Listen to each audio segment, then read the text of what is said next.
All right, so we're here introducing Suna's big brother. By me saying that no, he is not Suna's biological brother. Suna is an only child. But in the mafia world, he's the one that kind of gives Suna the pointers. He has that older brother figure to him, and Suna likes him kind of right off the bat. And I'm talking about Dino. He is from the Cavallone family, who is also, as they said in this chapter of Katekyo Hitman REBORN, chapter 27, they're basically, like right hand. They work together with the Vongola. They're their allies. So if anything happens, they know they are one of the people, one of the families that will always have their back.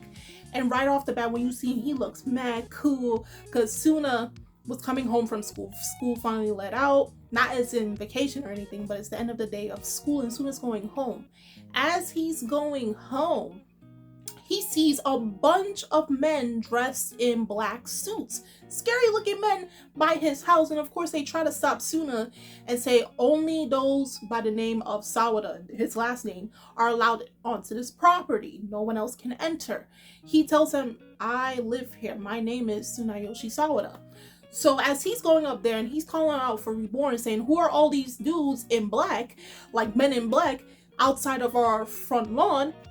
Then he sees this guy in the middle of his room, sitting in this big old leather chair, and he turns around and it's like, hey, I'm Dino. And then Tuna's like, who are you? Where do you come from? And then off the bat, he says, dang, you do look weak. You look kind of pathetic. Reborn wasn't lying. And I'm like, so on first base introduction, instead of saying hi, hello, how you doing, you do look wimpy. You do look type weak. Reborn was right. And Suna's just trying to ask Reborn, what is going on? Who is this guy? This is where Reborn starts explaining who Dino is and how he's an ally, their partnership and everything.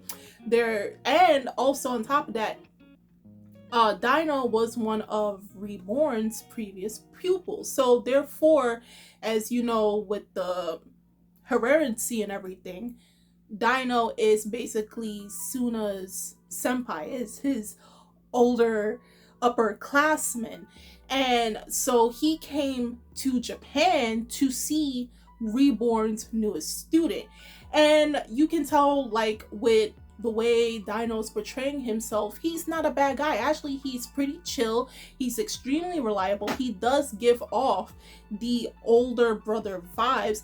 And if you've been watching and reading Reborn for long enough, he is one of the few people that Suna is very reliant on outside of Reborn, because he does look up to him as someone that, like, if trouble ever happens, he's literally one phone call away. So he was just coming to Japan with his men, the Cavallone family, due to Reborn's training and him basically taking over the family as now the 10th head. He now has over 5,000 men under his guidance, under his ruling, and it's just like, wow, Dino, you're reliable. you're pretty cool. So like, Vongola, you got some connections, because you got a dude that got 5,000 men ready when anytime something happens, he can send his men out. And the men in his family obviously look up to Dino. Again, reliable. He is quite the leader. Okay, he is quite the boss, and these guys will lay their lives down on the line for him because of the type of person he is. Okay, he's not like that someone that will discard his men. No, he's there for his men. He will be the type of person that's on the front lines with his men if it comes down to battle. So while he's explaining who he is and then why he came to Japan, and he's talking to Suna and trying to, everything that Reborn told him about Suna, he's starting to see it for himself. And Suna obviously starting to really see, yeah, this guy is really, really cool.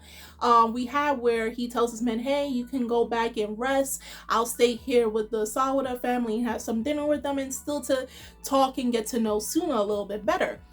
You quickly find out that as charming as Dino is, and as much as a big brother persona he puts on, this man is basically on Suna's level, disastrous when his men is not around. So they explain something like, he was built to be a boss, meaning his men has to be within a certain vicinity, like some distance with him for him to function at a full 100%, because without his men, he's basically a Suna 2.0 or the 1.0. Yeah, he was before Suna, so he's the 1.0 version of Suna.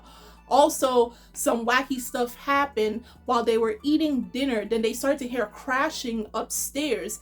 We see that Dino, his animal companion, I think this is the second animal companion we've seen in the series, aside from Leon, which is Reborn's lizard or chameleon.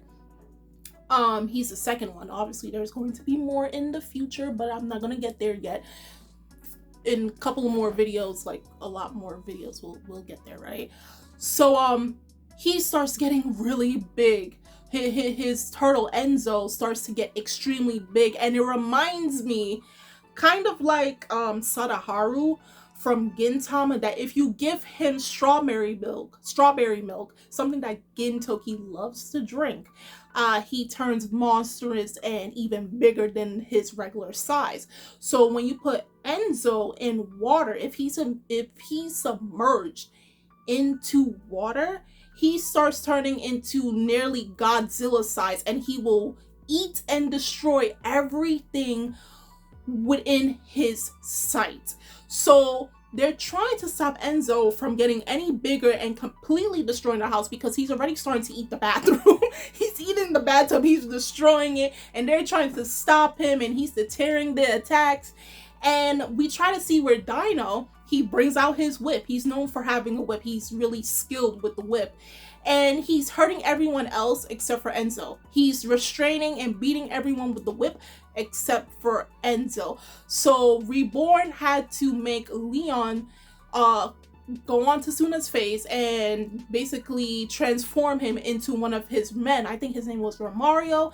And then, that's when Dino was able to perform and subdue Enzo. So that basically tells you that if none of his men, particularly Romario, that's his right-hand man, if he's not even nowhere near, basically if he's not at Dino's hip, Dino may end up injuring everyone and himself before he gets the job done. So he is number one when it comes to the type of boss you want to be around. He's reliable, aka reliable. He is someone you can trust with your life.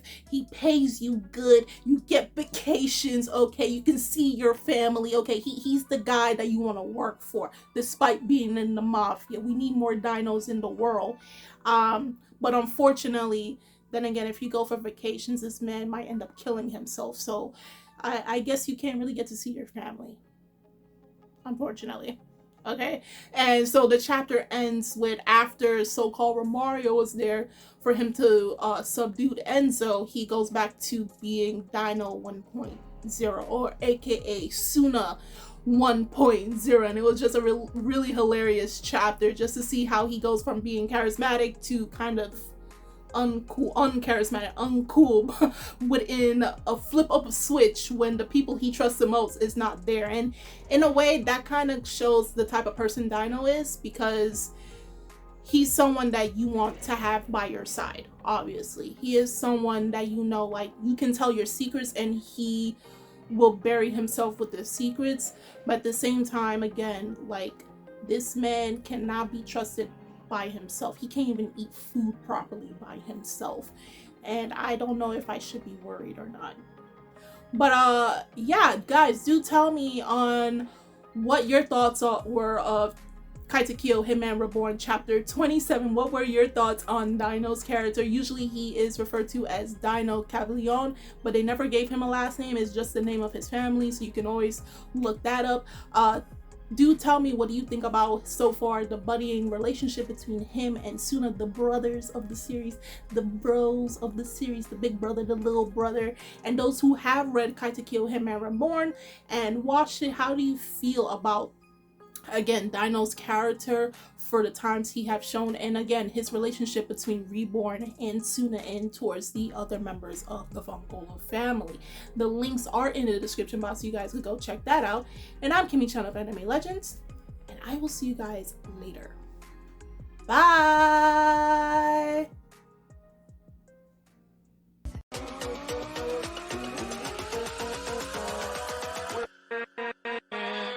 With